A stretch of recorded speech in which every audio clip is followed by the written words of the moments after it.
Shalom Aleichem. Puji Bapak Yahweh, pada saat ini saya akan membawakan firman, melanjutkan firman yang sudah saya sampaikan 2 kali berturut-turut kemarin. Sekarang adalah yang ketiga, yaitu kasih karunia dari Torah atau hukum. Untuk itu, supaya merefresh kembali pemikiran kita, mari kita membuka di dalam kitab Keluaran pasal yang ke-20, ayat 1 sampai ayat yang ke-18, yang saya akan baca demikian bunyinya. Dan Elohim mengucapkan segala firman ini dengan mengatakan, Akulah Yahweh Elohimmu, yang telah membawa kamu keluar dari tanah Mitsraim, dari tempat perbudakan.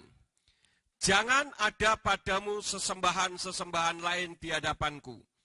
Jangan membuat patung bagimu yang menyerupai apapun yang ada di langit di atas, atau apapun yang ada di bumi di bawah, atau yang ada di dalam air di bawah bumi. Engkau tidak boleh bersujud kepada mereka, dan tidak boleh beribadah kepada mereka, karena akulah Yahweh Elohimmu, Elohim yang cemburu, yang memperhitungkan kesalahan bapak kepada anak-anaknya, kepada generasi ketiga, dan kepada yang keempat dari orang-orang yang membenci aku, dan melakukan kebaikan kepada beribu-ribu orang, kepada yang mengasihi aku, dan kepada yang berpegang pada perintah-perintahku. Jangan menyebut nama Yahweh Elohimmu untuk kesia-siaan, karena Yahweh tidak akan membebaskan orang yang menyebut namanya dalam kesia-siaan. Ingatlah akan hari Sabat untuk menguduskannya. 6 hari engkau harus bekerja dan melakukan segala pekerjaanmu. Tetapi hari ke-7 adalah Sabat bagi Yahweh Elohimmu. Setiap pekerjaan jangan engkau lakukan, baik engkau maupun anak laki-lakimu dan anak perempuanmu, budakmu dan wanita pelayanmu, dan ternakmu, serta orang asing yang ada di tempat kediamanmu. Sebab 6 hari lamanya Yahweh telah menjadikan langit dan bumi, laut dan segala isinya, dan dia beristirahat pada hari ke-7 itu. Oleh karena itu, Yahweh memberkati hari Sabat itu dan menguduskannya. Hormatilah ayahmu dan ibumu, supaya lanjut umurmu di negeri yang Yahweh Elohimmu berikan kepadamu. Jangan membunuh, jangan berzina, jangan mencuri, jangan mengucapkan kesaksian dusta terhadap sesamamu, jangan mengingini rumah sesamamu, jangan mengingini istri sesamamu, dan budaknya, dan wanita pelayannya, dan lembunya, dan keledainya, dan apapun yang menjadi milik sesamamu. Dan seluruh umat itu menyaksikan guntur dan kilat, bunyi sangkakala dan gunung yang berasap. Dan umat itu melihatnya dan menjadi gemetar, dan mereka berdiri di kejauhan. Amin. Nah, Bapak Ibu Saudara sekalian yang kekasih, ayat-ayat yang baru saja saya baca ini mengungkapkan tentang 10 hukum yang selama ini dikenal dengan Torah. Torah itu merupakan kasih karunia Elohim bagi manusia, agar manusia tidak melakukan perbuatan dosa. Dan seperti yang saya sudah sampaikan 2 kali yang lalu, 10 hukum ini terbagi menjadi 2 bagian. Yang hukum pertama dan sampai hukum keempat itu untuk Bapak Yahweh, sedangkan hukum yang kelima sampai hukum yang ke-10 adalah untuk sesama kita manusia. Yang pertama pada ayat yang ketiga, jangan ada sesembahan lain di hadapanku. Yang kedua ayat yang keempat, jangan membuat patung dan menyembahnya. Yang ketiga pada ayat yang ke-7, jangan menyebut nama Yahweh untuk kesia-siaan. Nah, pada hari ini saya akan membawakan pada ayat yang ke-7. Di sana saya baca sekali lagi, Jangan menyebut nama Yahweh Elohimmu untuk kesia-siaan, karena Yahweh tidak akan membebaskan orang yang menyebut namanya dalam kesia-siaan. Loti saet sem Yahweh Eloheka lasawe, kilo yinake Yahweh et asyer yisa etsmo lasawe.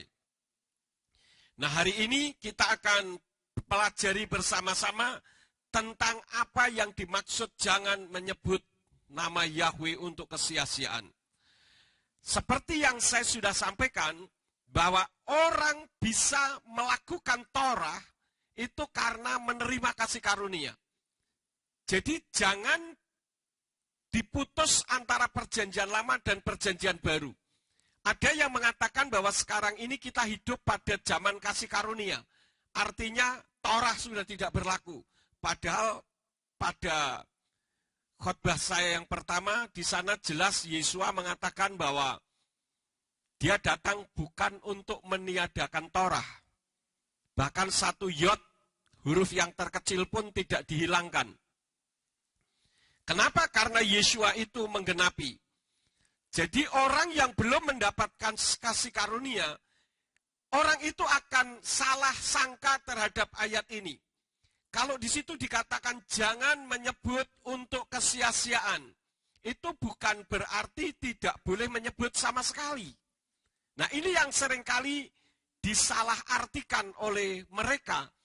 Gereja-gereja yang sampai detik ini masih kekeh, masih tegar untuk tetap tidak mau menyebut nama Yahweh. Alasannya ada di ayat ini. Bukankah kitab suci mengatakan jangan engkau menyebut? Ya jangan dipotong sampai di situ. Biasa setan itu pekerjaannya memotong-motong ayat. Jelas dikatakan jangan engkau menyebut nama Yahweh Elohimmu untuk kesia-siaan. Misalkan ada perintah mengatakan jangan membuang sampah sembarangan. Boleh membuang sampah enggak? Boleh.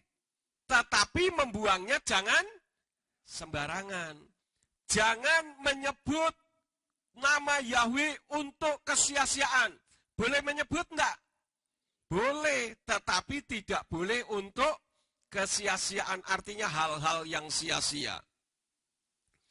Jadi kalau ada kalimat jangan membuang sampah sembarangan, itu bukan berarti tidak boleh membuang sampah sama sekali. Jangan menyebut nama Yahweh untuk kesia-siaan. Itu bukan berarti tidak boleh menyebut sama sekali. Nah, ini yang harus dipahami. Ya. Lalu orang seringkali mengatakan, Pak Yakob itu lebih Yahudi daripada orang Yahudi. Loh, itu kan karangannya orang-orang yang anti Yahweh. Tujuannya supaya kita ini jangan seperti orang Yahudi, bahkan melebihi orang Yahudi. Nggak ada itu adalah tipu setan, supaya orang tidak menyebut nama Yahweh. Sekarang kalau dikatakan, kamu lebih Yahudi daripada orang Yahudi, saya bisa katakan justru mereka yang mengatakan itu yang lebih Yahudi daripada orang Yahudi. Setan kan selalu memutarbalikkan fakta. Mana buktinya? Kalau orang yang tidak menyebut Yahweh lebih Yahudi daripada orang Yahudi. Orang Yahudi tidak menyebut, bukan karena mereka tidak tahu, tetapi karena mereka tunduk kepada Talmud. Dan itu ada di dalam kitab Berachot Sotah 38b, Misnah Sotah pasal 7 ayat yang ke-6, dan Misnah Tamid pasal 7 ayat yang kedua. Ini peraturan di dalam Talmud, yaitu teori yang dibuat oleh para rabi. Maksudnya apa? Bukan berarti tidak boleh menyebut sama sekali. Peraturan di dalam ayat-ayat tersebut tadi, itu tidak boleh menyebut nama Yahweh kalau di luar sinagog, kalau di luar rumah ibadah.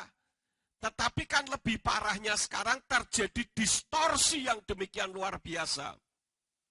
Sampai-sampai di dalam rumah ibadah pun tidak disebut. Tetapi bukan berarti mereka tidak tahu. Mereka tidak menyebut karena menghormati, takut kualat. Nah, kalau orang Indonesia yang anti dengan Yahweh, tidak menyebut karena mendengki, menganggap Yahweh itu sesat. Lah yang punya surga kok disesat-sesatkan? Mau masuk surganya siapa? Nah ini yang harus dipahami. Orang Yahudi itu mensakralkan nama Yahweh. Sehingga mereka mengganti menjadi Hashem. Hashem itu dari kata Ha yang artinya itu, Shem itu nama. Jadi Hashem itu artinya nama itu. Atau sang nama. Nama itu kan banyak, saudara-saudara. Dan sekarang ini ada banyak orang yang sudah mengenal Yahweh pada kebablasan. Tidak lagi menyebut Yahweh. Kembali menyebutnya Hashem. Hashem memberkatimu ya. Saya kalau dikatakan Hashem memberkatimu, Hashem itu siapa? Banyak Hashem. Pak Yanto Hashem enggak? Pak Yanto Hashem enggak? Hashem juga, karena kan nama itu. Bisa Pak Yanto, bisa Pak Bambang, bisa Pak Sarmujito, kan banyak namanya Hashem. Walaupun Hashem itu untuk orang Yahudi, itu mengacunya kepada Yahweh. Tetapi kan Yahweh tidak menghendaki namanya tidak disebut. Yahweh justru menghendaki namanya disebut. Yang jadi masalahnya di sini. Di dalam kitab 1 Tawari 16 ayat yang ke-8, Mazmur 105 ayat yang ke-1, di situ Yahweh menghendaki namanya dipanggil. Bahkan ada yang mengatakan kalau begitu berarti kurang ajar karena memanggil Yahweh hanya namanya saja. Mungkin iya kalau menggunakan budaya. Ini masalahnya bukan soal budaya, saudara-saudara. Tetapi karena Yahweh si empunya nama itu sendiri ingin disebut. Kalau di Jawa mungkin harus Romo Paduka atau Bapak begitu ya. Ya boleh-boleh saja kalau mau ditambah itu. Tetapi peraturan yang Yahweh berikan itu cukup memanggil namanya itu senang dia. Kenapa dulu orang-orang Kristen yang mengenal Yeshua dengan nama Yesus kok memanggil nama saja tidak merasa kurang ajar? Oh Yesusku, kan gitu nyanyinya, ya kan? Kok tidak kurang ajar? Apakah Yesus itu bisa dikurang ajari? Jadi jangan ngarang-ngarang yang tujuannya itu hanya untuk satu hal. Jangan menyebut nama Yahweh. Sudah intinya hanya di situ.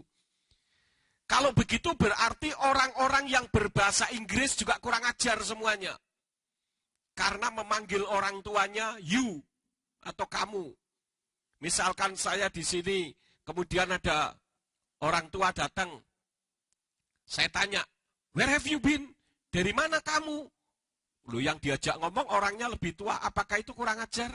Kan tidak, saudara-saudara. Memang itu sudah bahasa, memang seperti itu. Nah, Yahweh itu yang punya nama menghendaki senang kalau dipanggil namanya. Tetapi orang Yahudi mengganti dengan Hashem. Hashem itu bukan nama. Hashem itu sebutan. Boleh-boleh saja. Kalau untuk Dagon menggunakan Hashem boleh enggak? Boleh saja. Tetapi kan memang orang Yahudi menggunakan Hashem itu hanya untuk nama Yahweh. Tetapi kan kalau dari sudut bahasa Hashem itu artinya nama itu. Bisa saja untuk Dagon. Elohim saja bisa untuk Dagon, untuk Baal. Karena itu sebutan, bukan nama. Kemudian mengganti lagi, bukan hanya Hashem, tetapi Adonai. Adonai itu dari kata Adonani, yang artinya tuanku. Dan ini terjadi sejak mereka pulang dari Babel, yang dipulihkan oleh Raja Kores dari Persia. Raja Kores ini orang kafir, orang yang tidak mengenal Tuhan, Bapa Yahweh. Tetapi dipakai oleh Tuhan untuk memulangkan bangsa Israel. Di Babel bangsa Israel menyembah Baal, menyembah terakota, semua apa yang bisa disembah, disembah. Tetapi karena Bapa Yahweh mengasihi, maka mereka dipulangkan melalui Raja Kores.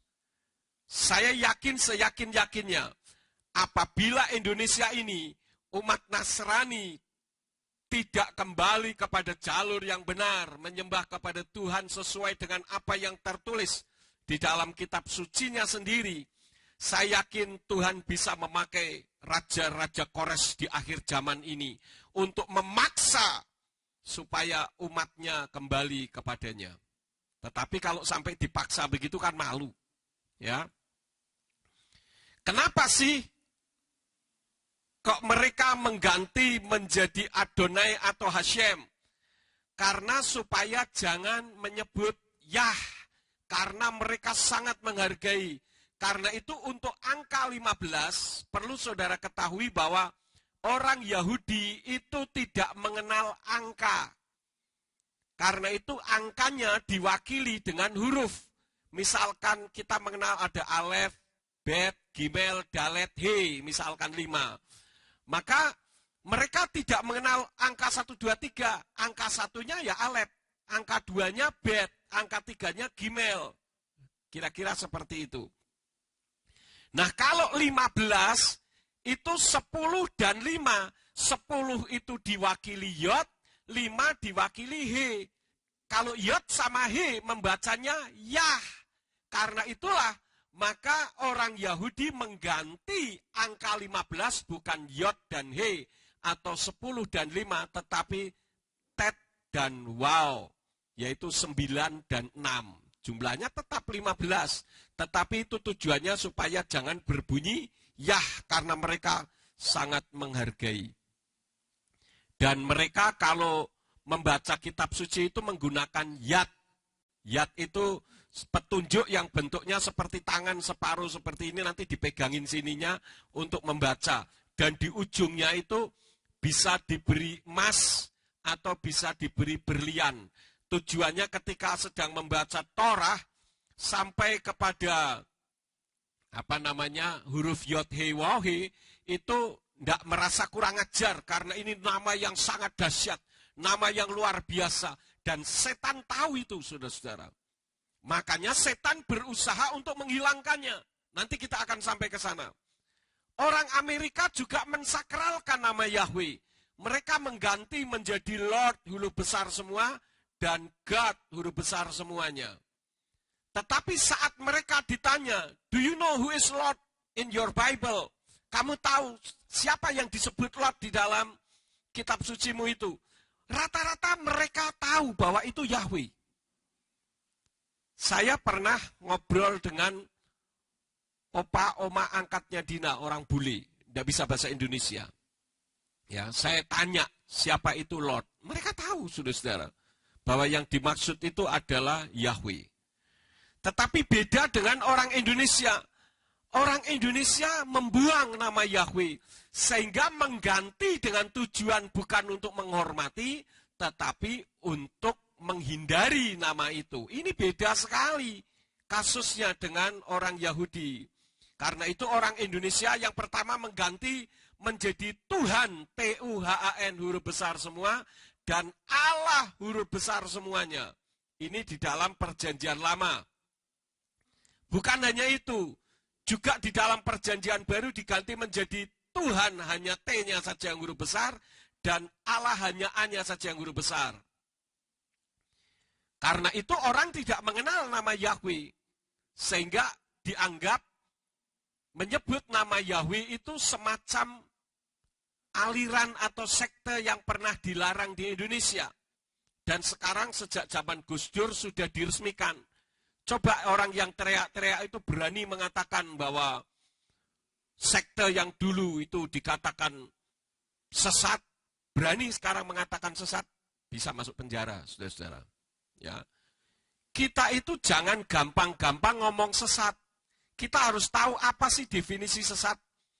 Sesat itu ajaran tanpa dasar firman yang benar.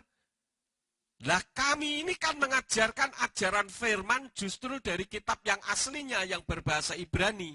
Sedangkan yang menuding-nuding sesat hanya dasarnya kitab suci terjemahan. Lah kalau begitu, yang sesat siapa? Yang ngomongin sesat atau yang disesat-sesatkan? Kemudian hal yang berikut. Kalau kita ini dikatakan sesat karena tidak sama dengan mereka, Bisa enggak kita juga mengatakan mereka sesat karena enggak sama dengan kita? Bisa enggak? Bisa saja, saudara-saudara. Ya. Kemudian hal yang keempat, di Indonesia ini dianggap asing karena tidak dikenal. Sampai-sampai ada pendeta yang mengatakan bahwa Yahweh itu makanan apa? Jakwe katanya. Ya, di YouTube saudara akan melihat nanti apa yang saya khotbahkan ini. Saya akan potong itu perkataan pendeta yang mengatakan bahwa apa itu Yahweh Jakwe. Luang pendeta kok Yahweh tidak kenal. Ironis dan sangat menyedihkan sekali, saudara. Memalukan kalau menurut saya. Banyak orang menafsirkan firman bingung. Kenapa? Karena dia fokusnya cuma gambar. Sekarang orang ribut, saudara. Nama Allah nggak boleh. Pakai nama Yahweh. Cakwe, saudara-saudara. Atau apa? Itu cuma kulit, saudara. Itu cuma maaf. Kelas embek. Kan ada pendeta yang mengatakan sesembahannya umat Islam dan umat Kristen itu sama. Hanya beda nabinya atau utusannya. Yang satu melalui Yesus Kristus katanya, yang satu melalui Muhammad. Ini karena umat Nasrani tidak mengenal Tuhannya sendiri. Karena itu saya katakan mari kita belajar sama orang Islam. Orang Islam itu menyebut nama Tuhannya dan nabinya di seluruh dunia sama. Allah dan Muhammad. Kalau orang Kristen, Tuhannya siluman. Ganti negara, ganti nama. Nggak bisa. Nama kok diganti-ganti. Saya bilang memalukan. Giliran diingatkan bukannya berterima kasih malah marah-marah. Dan mengganti nama menjadi sebutan itu tidak sesuai dengan kaidah penerjemahan. Karena kalau kaidah penerjemahan, nama tidak bisa diterjemahkan. Kalau sebutan bisa. Kemarin ada orang yang diskusi dengan saya, dikatakan, kan satu kata bisa mengandung banyak makna. Contohnya bisa. Itu bisa berarti dapat, bisa berarti racun. Saya bilang betul, tetapi itu kan bahasa, bukan nama. Saya tanya, kalau Bapak sekarang di Amerika atau di Arab, namanya berubah enggak? Nah, hal-hal yang saya sampaikan banyak yang tidak dibahas. Hanya terus saja. Pokoknya prinsipnya seperti itu. Saya juga dulu punya prinsip. Bahkan saya dulu awalnya saya menolak nama Yahweh karena saya anggap itu hanya sebutan saja. Ternyata bukan, saudara-saudara. Ini berkaitan dengan keselamatan. Kalau tidak ada kaitannya dengan keselamatan, ngapain saya pusing-pusing, ngapain saya susah-susah. Sampai harus keluar dari gereja ditendang malam hari. Buat apa? Sudah enak dulu. Tapi karena ini bicara soal keselamatan bagi saya, no way. Kalau saya tidak berani mengajarkan kebenaran, pensiun saya jadi pendeta. Ya. Di dalam Kejadian 33 ayat yang ke-20 dikatakan Allah Israel ialah Allah. Saya tanya sama orang tersebut, kapan dan di mana orang Israel menyembah Allah yang bernama Allah? Tidak dijawab juga. Jadi dia hanya memaksakan begini ngajak diskusi, tetapi giliran saya melontarkan, tidak ada jawaban semuanya. Dan mengganti nama Yahweh menjadi sebutan, termasuk orang Yahudi sendiri melakukan itu menyebabkan nama Yahweh tidak dikenal. Bahkan sampai satu generasi tidak kenal Yahweh. Ini orang Yahudi loh. Dan ini menyedihkan sekali. Ayatnya mana? Ada di dalam kitab Hakim-Hakim. Kita buka Hakim-Hakim pasal yang kedua. Ayat yang ke-10 sampai ayat yang ke-11. Di sana dikatakan, dan seluruh generasi itu dikumpulkan kepada leluhur mereka.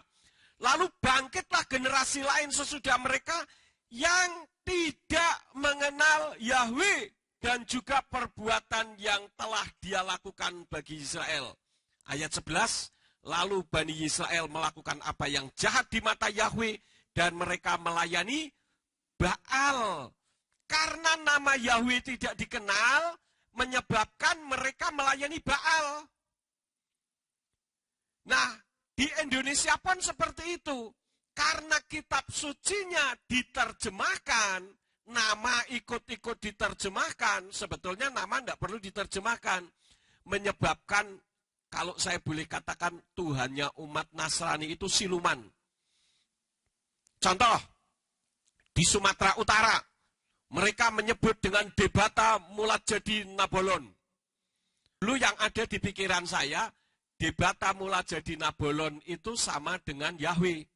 Ketika saya mengadakan seminar di Hotel Antares di Medan, ada seorang mantan dukun Parmalim. Saudara pernah kenal namanya Pak Victor Johnson Samosir? Beliau katakan, maaf Pak Pendeta, saya ingin beritahu bahwa Debata Mulajadi Nabolon itu bukan Yahweh, tetapi itu nama Tuhan saya dulu. Kaget saya, saudara-saudara. Karena orang ini sudah mengenal Yahweh. Nah, sejak itu konsep di pikiran saya ubah. Saya bilang, maaf, kalau saya selama ini tidak tahu. Sekarang saya baru tahu bahwa Debata Mulajadi Nabolon itu bukan pengganti nama Yahweh. Tetapi saya punya Alkitabnya orang Batak yang nama Yahweh tidak diubah. Ya, saya punya. Kemudian kalau di Toraja, nama Yahweh berubah menjadi Puang Matua. Kemudian di Maluku dikenal dengan Tete Manis. Jadi namanya berubah-ubah. Kalau orang Biak Numfor Papua, mereka mengganti menjadi Manserenanggi. Jadi nama Yahwehnya ganti. Orang Moi Papua Barat mengubah menjadi Funah. Orang Seget Papua Barat mengganti menjadi Naninggi. Sedangkan orang Wandamen di Kabupaten Teluk Wondama, mereka mengganti menjadi Sien Allah. Jadi namanya bisa berubah-ubah. Orang Malin Anim Papua Selatan mengganti menjadi Alawi. Sedangkan orang Yunani mengganti menjadi Zeus. Jadi nama-nama dewa dianggap sebagai yang dianggap sebagai Tuhan itu dipakai untuk mengganti nama Yahweh. Ini keterlaluan sekali. Artinya mengubah pribadi. Karena itu di Yunani ada banyak nama di sana. Ada Afrodit, Apollos, Ares, Artemis, Athena, Demeter, Hades, Dionysos, Hephaistos, Hera, Hermes, Hestia, dan lain-lain. Ada banyak sekali nama-nama dewa. Dan itu juga dipakai untuk mengganti sesuai dengan bahasa suku mereka. Karena itu, maka kitab suci sudah mengantisipasi. Di dalam kitab Kejadian, pasal yang ke-33 ayat yang ke-20 yang saya tadi sudah sebutkan, di sana berbunyi, Wayat sef sam misbyak wayikra lo el Elohi Yisrael. Memang ada berapa banyak El di atas muka bumi ini? Ada banyak sekali El. El itu artinya yang kuat. Itu bentuk pendek dari Elohim. Bisa diterjemahkan menjadi Tuhan. Jadi di atas muka bumi ini, Bapak Ibu Saudara sekalian, ada banyak sekali El. Tuhan itu banyak sekali. Tetapi di dalam Kejadian 33 ayat yang ke-20 dikatakan El, Elohi, Yisrael. Artinya El yang benar-benar El, Tuhan yang benar-benar Tuhan adalah Tuhan yang disembah oleh orang Israel. Ya. Nah, Tuhan yang disembah oleh orang Israel di dalam kitab Yesayahu pasal 42 ayat yang ke-8 itu punya nama.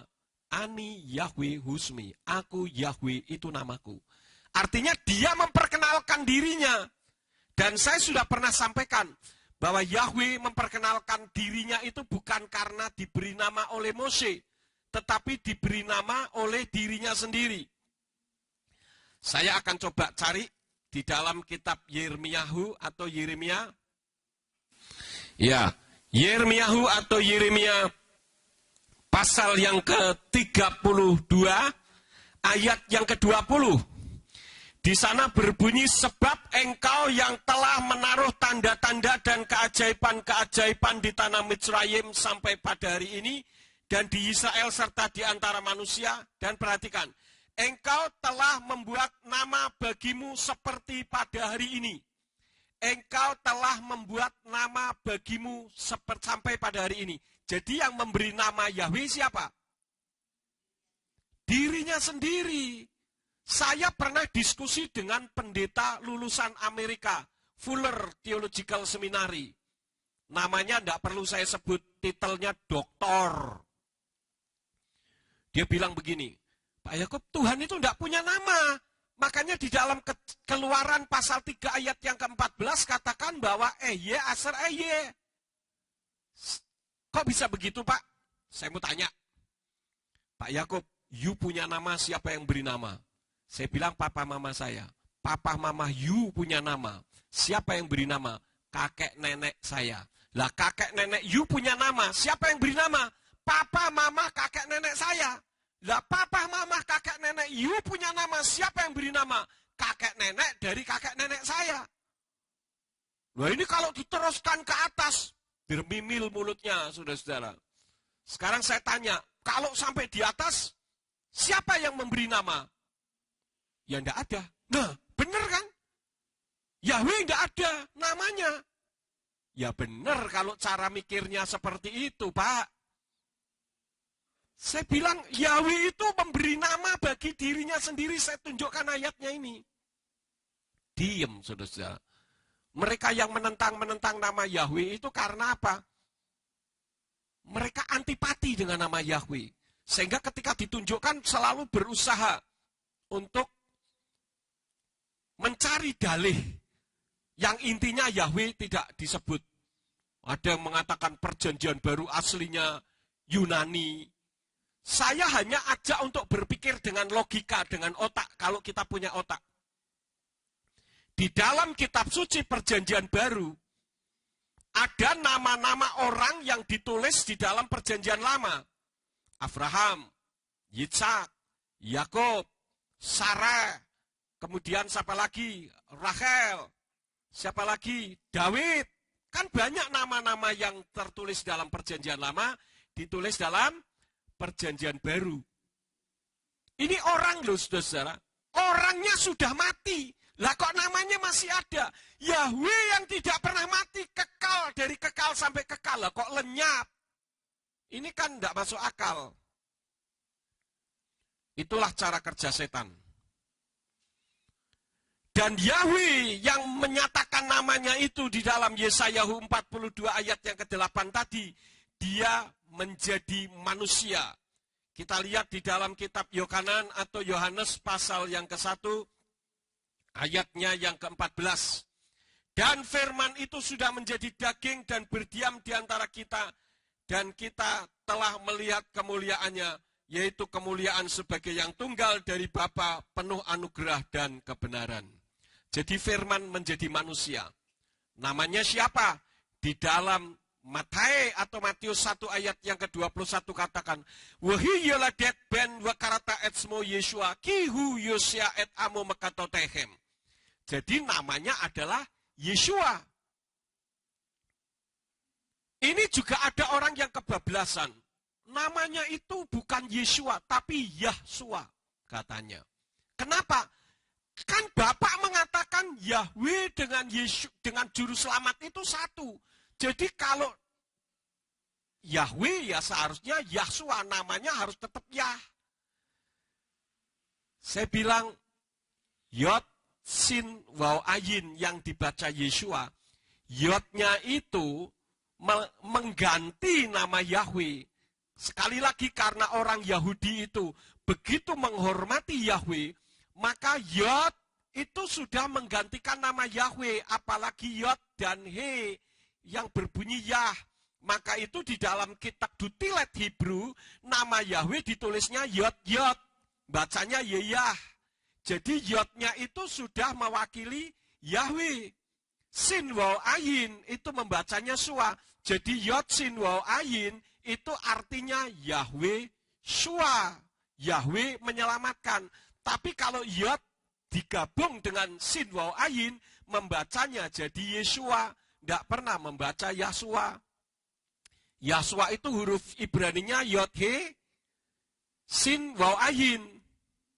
Dan rangkaian huruf itu untuk nama Yeshua tidak pernah ada. Tetapi anehnya, mereka yang ngotot namanya harus Yasua, meluncurkan huruf Ibrani, tetapi huruf Ibraninya membacanya bukan Yahshua, tetapi membacanya Yahusa. Nah ini kan aneh. Menyodorkan, ini loh yang benar hurufnya seperti inilah, saya baca bunyinya Yahusa kok, bukan Yahshua. Ini menunjukkan tidak bisa membaca. Dan nama Yahshua itu mulai muncul pada abad yang ke-16.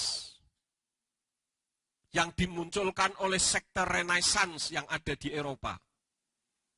Karena menganggap seperti yang ada di Indonesia, karena namanya Yahweh, maka nama juru selamatnya juga harus ada Yah. Nah sekarang lebih kebablasan lagi, Immanuel tidak boleh. Jadi harus Immanuyah. Amen tidak boleh, harus Yahmen.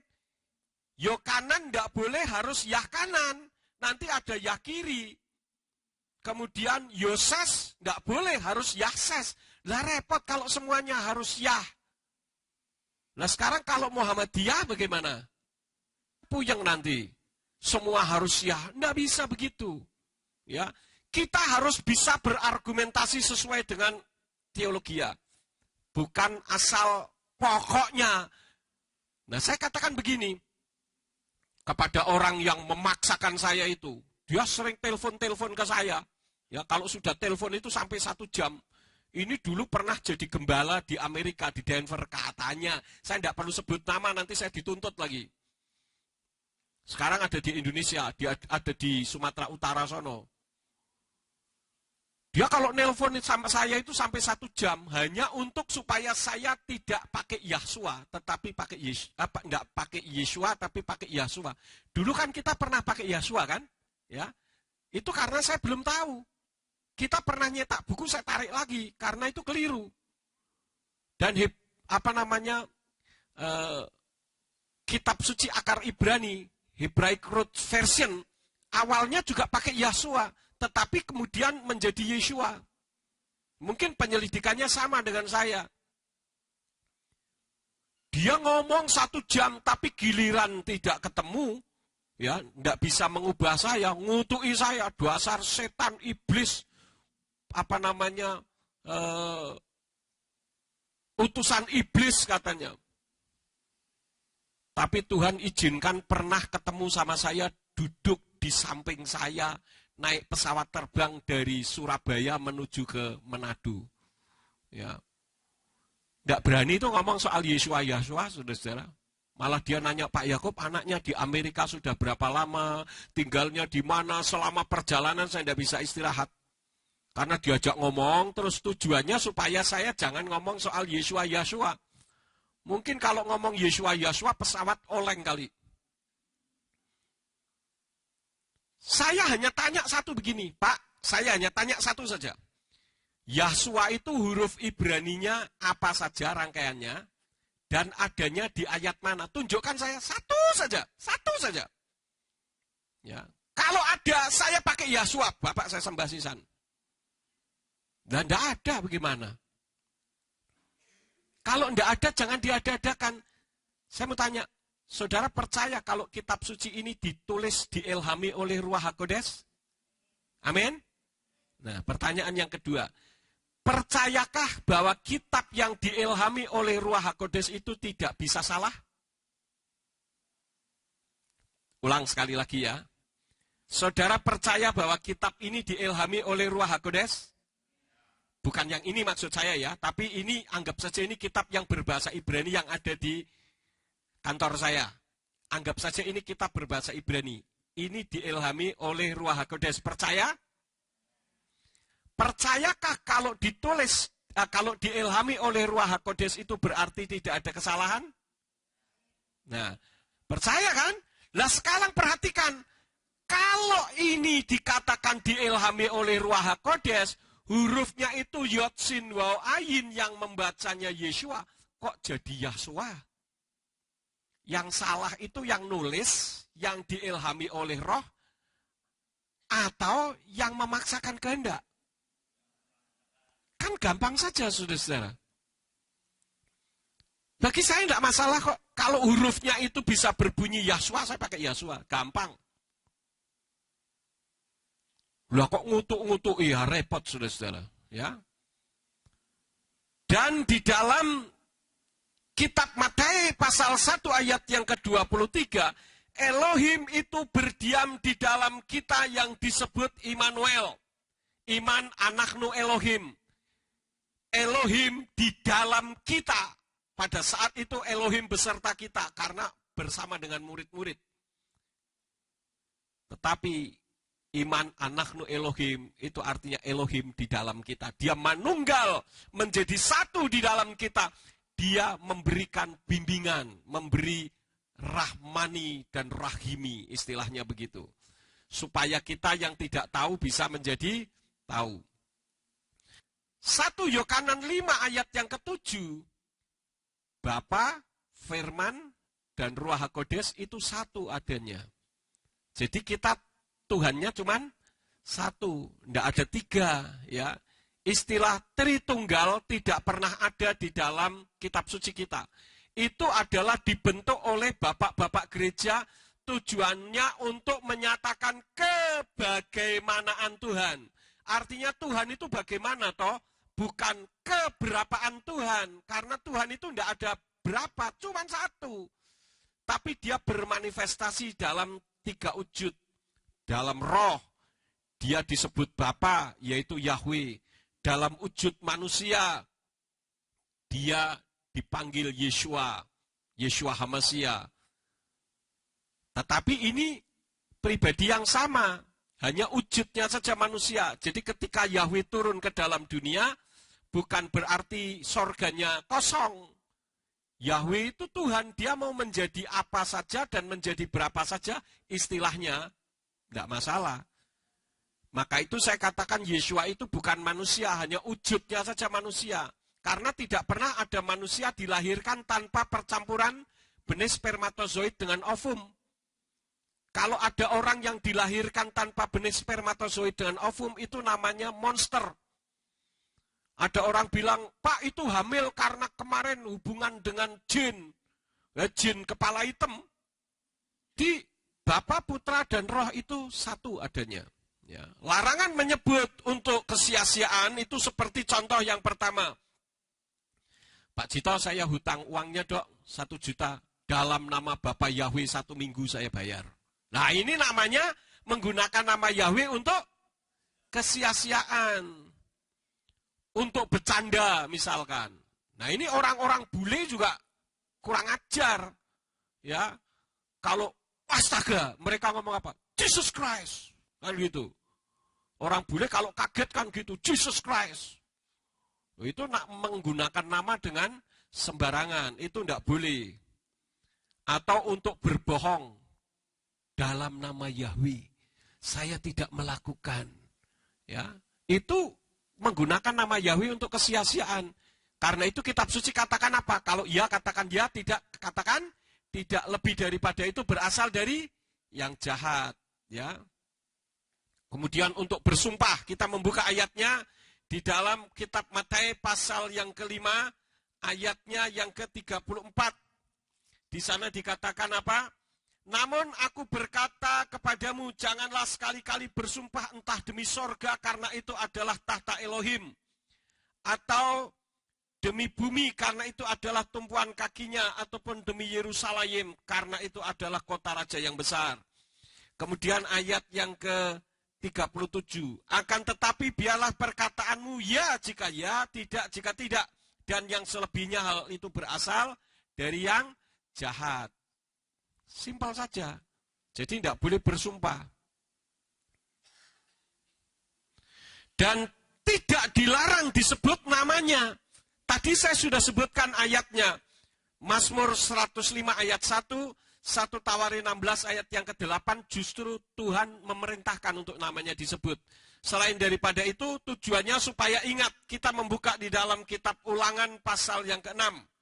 Kenapa sih nama Yahweh harus disebut? Ulangan pasal yang ke-6, ayat 4 sampai ayat yang ke-7.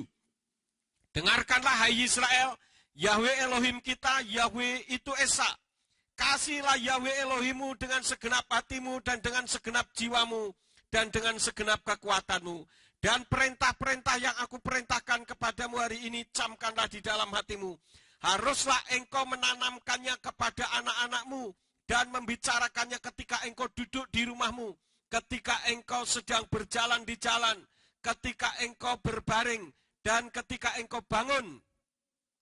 Jadi, setiap saat, anytime, harus mengajarkan tentang nama Yahweh. Tujuannya apa? Supaya jangan dilupakan. Ada orang ngomong gini, Pak Yakub ngomong di gereja kok Yahweh terus apa jemaat enggak bosen? Bosen enggak sih saudara? Lawang ngomong soal Yahweh saja masih ada yang enggak mengimani kok. Jadi harus terus diupayakan, apalagi ini masuk YouTube supaya orang bisa mengenal nama Yahweh. Kemudian ulangan pasal yang ke-11. Ulangan pasal yang ke-11 ayat yang ke-16 sampai ayat yang ke-25. Awasilah dirimu supaya hatimu tidak tertipu dan kamu menyimpang serta beribadah kepada sesembahan-sesembahan lain dan sujud kepadanya. Dan murka Yahweh menyala melawan kamu dan dia menutup langit sehingga tidak ada hujan dan tanah tidak memberikan hasilnya. Lalu kamu segera binasa dari negeri yang baik yang telah Yahweh berikan kepadamu.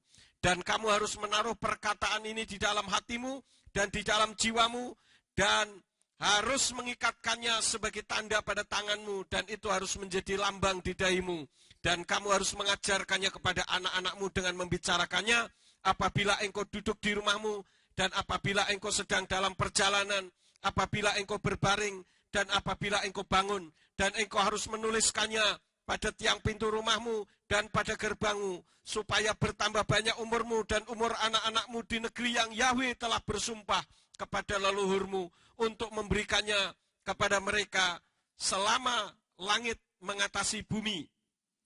Sebab jika kamu sungguh-sungguh memelihara perintah yang aku perintahkan kepadamu untuk melakukannya, dengan mengasihi Yahweh Elohimmu, hidup menurut segala jalannya, dan bergantung padanya, maka Yahweh akan menghalau semua bangsa ini dari hadapanmu, dan kamu akan memiliki negeri bangsa-bangsa yang lebih besar dan lebih perkasa daripadamu. Setiap tempat yang telapak kakimu menginjaknya akan menjadi milikmu, dari padang gurun dan gunung Lebanon, dari sungai itu, yakni sungai Efrat, bahkan sampai laut yang terjauh akan menjadi perbatasanmu. Tidak seorang pun dapat bertahan di hadapanmu. Yahweh Elohimmu akan menimpakan kegentaran dan ketakutan atas seluruh negeri yang kamu injak itu, seperti yang dia katakan kepadamu. Simpel, saudara-saudara. Ya, pokoknya kita ajarkan nama Yahweh, berkat-berkat akan menyertai kita. Dan berkat itu jangan selalu dikonotasikan dengan materi, tapi berkat-berkat yang lain. Kenapa Tuhan memerintahkan untuk kita mengajarkannya? Supaya nama itu tidak dilupakan. Karena realitas, kenyataan membuktikan. Orang yang melupakan nama Yahweh pasti menyembahnya kepada yang lain. Ini sudah menjadi realitas. Dan saya katakan tadi, penghilangan nama Yahweh itu cara setan. Yang pertama tadi saya sudah sampaikan. Di dalam perjanjian baru itu nama Yahweh hilang. Padahal nama-nama orang yang tertulis di dalam kitab perjanjian lama masih ada di dalam perjanjian baru. Masa Yahweh yang pribadinya kekal tiba-tiba lenyap? Apa ini bukan cara setan? Ya, kita lihat bagaimana pribadi Yahweh itu. Di dalam kitab Mazmur pasal yang ke-72. Mazmur pasal yang ke-72.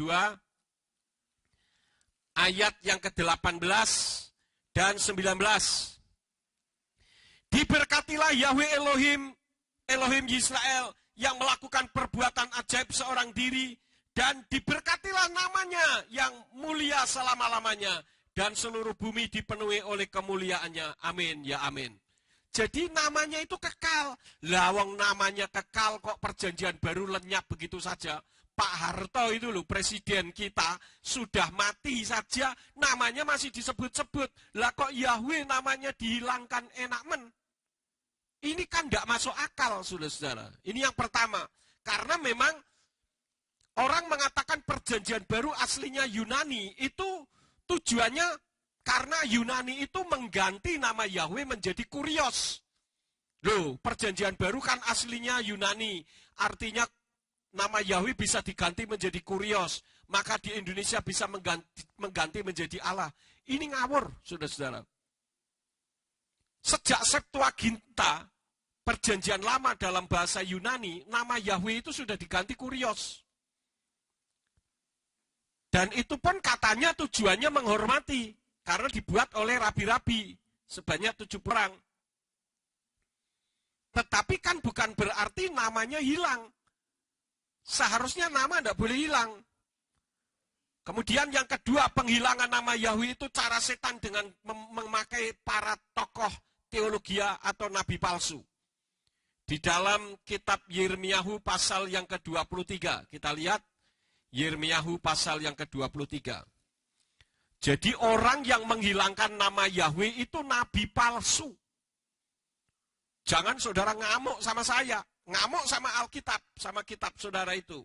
Yirmiyah pasal yang ke-23, kita lihat ayatnya yang ke-26 sampai 27. Di sana dikatakan apa? Sampai kapan hal-hal ini ada di dalam hati para nabi yang menubuatkan dusta? Ya, mereka dalam hatinya adalah para nabi pembohong yang berencana untuk membuat umatku, apa saudara-saudara? Melupakan namaku dengan mimpi-mimpi mereka yang mereka ceritakan seorang kepada sesamanya. Sebagaimana yang leluhur mereka telah melupakan namaku karena Baal. Ada pendeta yang katanya keluar masuk surga, kayak naik angkot saja. Tapi kenyataannya nggak kenal nama Yahweh. Lah ini masuknya surga nih sopo?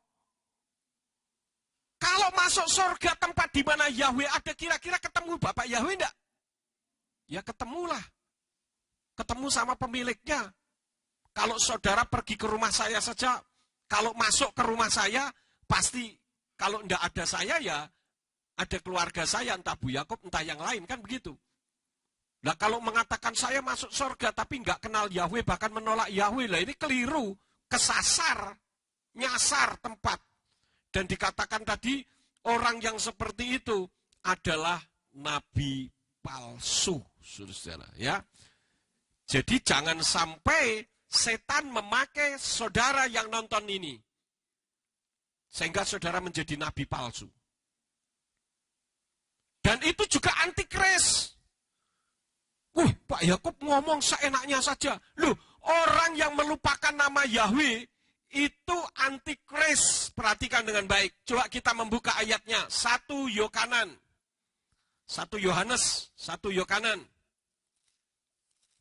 Pasal yang kedua, ayat yang ke-22 sampai 23.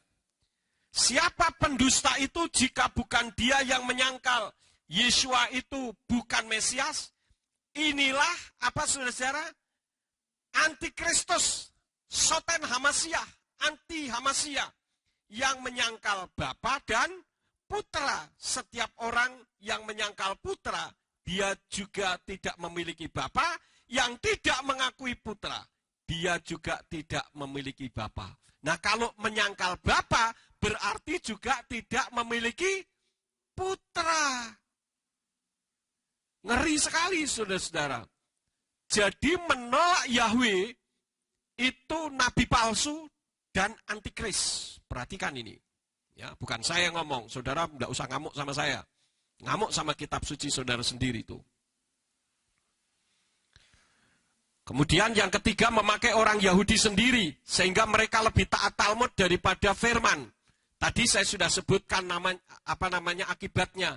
Di dalam Hakim-Hakim 2 ayat yang ke-10 sampai 11. Satu generasi tidak kenal nama bapaknya sendiri. Ya. Dan ini sangat mengerikan sekali. Kemarin orang yang diskusi dengan saya menyodorkan, rupanya LAI menyanggah penyebutan Yahweh, Yod-He, Waw-He, yang saya sebut itu bunyinya Yahweh, disanggah, saudara-saudara. Ya, wah, hebat sekali LAI menyanggah. Kenapa? Dia katakan, itu kan Yod-He, Waw-He. Di sana ditulisnya menggunakan sewa. Sewa itu titik 2, Yod di titik 2 di bawah, itu membacanya Y. Ya. Saya ganti menjadi kamets. Memang saya ganti. Kemudian He saya beri dages forte atau titik tengah sehingga bisa berbunyi He-nya itu. Kemudian Wow-nya yang kamets seperti ada huruf T di bawah, saya ganti menjadi sekol. Dan He tidak berubah. Tujuannya apa?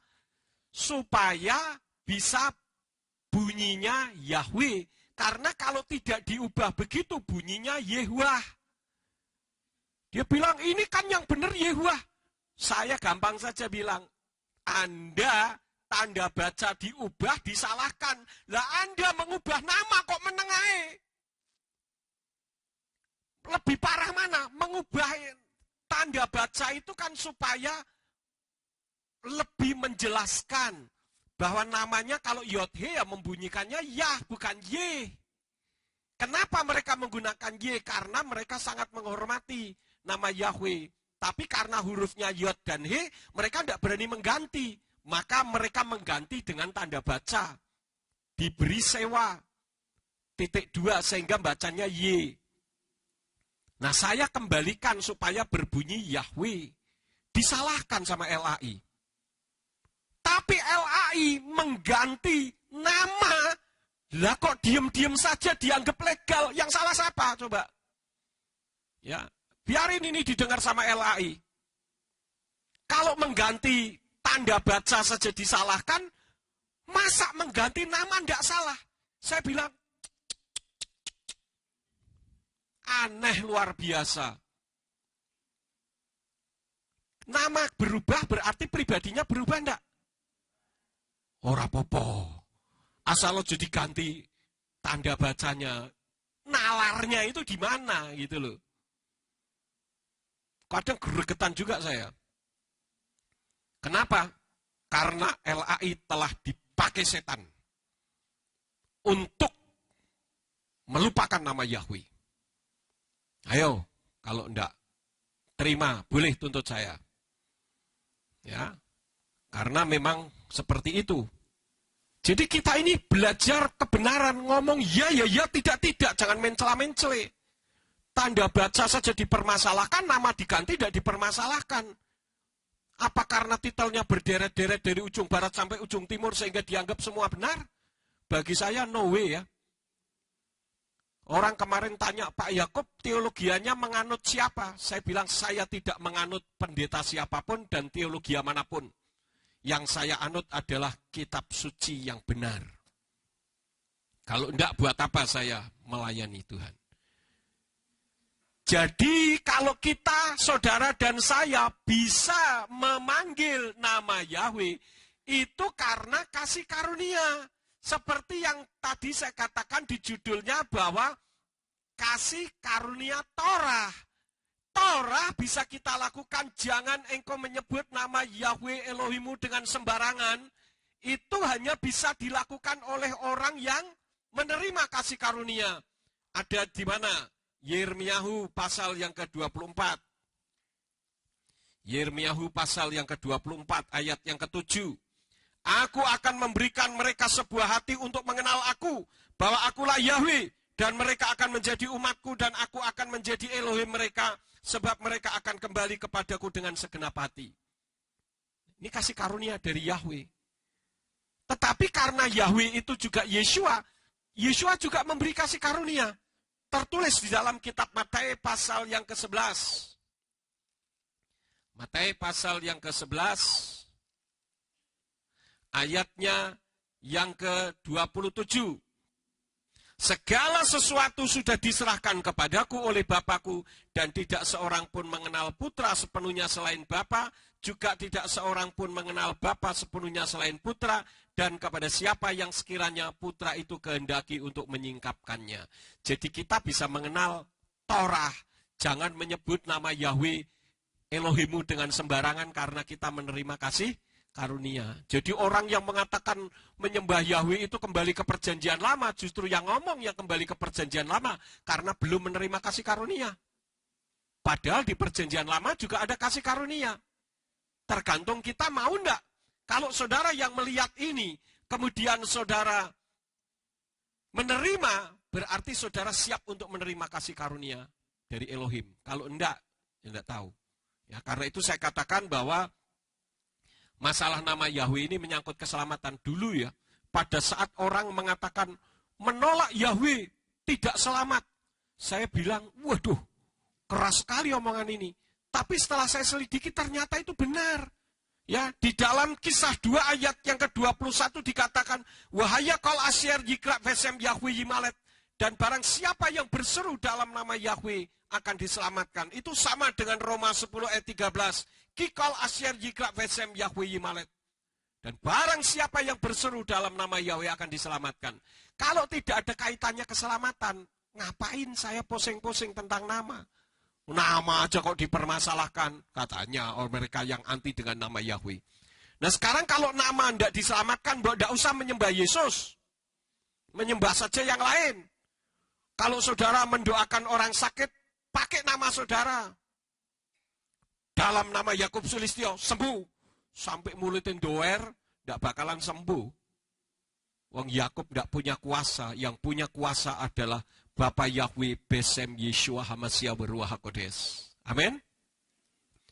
Jadi, kita ini sudah memahami bahwa jangan menyebut nama Yahweh Elohimu dengan sembarangan, bukan berarti tidak boleh menyebut namanya. Paham, saudara-saudara?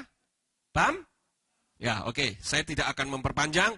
Biarlah firman ini akan menjadi berkat di dalam setiap kehidupan kita. Amin buat firman Elohim.